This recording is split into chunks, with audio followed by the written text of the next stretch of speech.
இன்றே டவுன்லோட் செய்து உங்கள் ஃபேவரட் ஷோக்களை என்ஜாய் பண்ணுங்க. வாங்க மாப்ள, happy wedding anniversary. Thank you மாமா. சகல ஹாப்பி வெட்டிங் டே.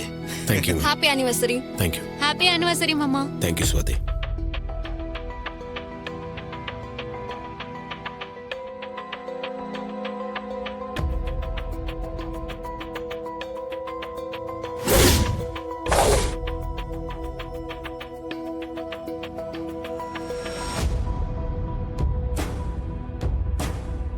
ரேவதி, நீ செய்யறது எதுவுமே சரியில்லை.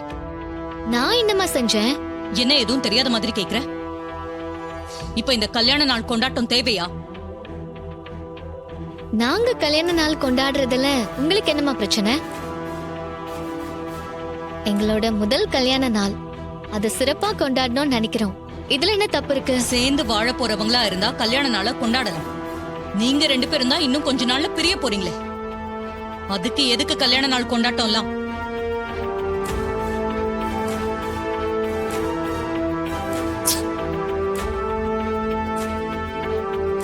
நாங்க பிரிய போறோம் நீங்களா சொல்லிட்டு இருக்கீங்க, ஆனா நாங்க ஒத்துமையா சந்தோஷமா தான் இருக்கோம். நீ பேசுறது கொஞ்சம் கூட சரியில்லை ரேவதி.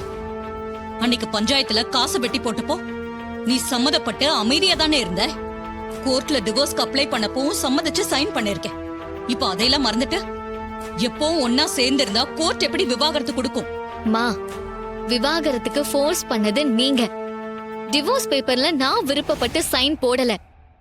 எல்லாத்தையும் நீங்க பண்ணிட்டு இப்ப ஏன் மேல கோவப்பட்ட எப்படி? இப்பவும் ஒன்னும் கெட்டு போகல. நீங்க கொஞ்சம் மனசை மாத்திக்கிட்டா எந்த பிரச்சனையும் இல்ல. எல்லாரும் சந்தோஷமா இருக்கலாம். வர வர நீ ரொம்ப எதிர்த்து பேசுற. அம்மாங்கிற மரியாதை கொஞ்சம் கூட உன் மனசுல இல்ல. இல்லம்மா, நான் உங்க மேல எப்பவும் மரியாதை வச்சிருக்கேன். இந்த விஷயத்துல நீங்க நடந்துக்கிறது கொஞ்சம் கூட சரியில்லை. அதனாலதான் என்னோட எதிர்ப்பை காட்ட வேண்டியதா இருக்கு.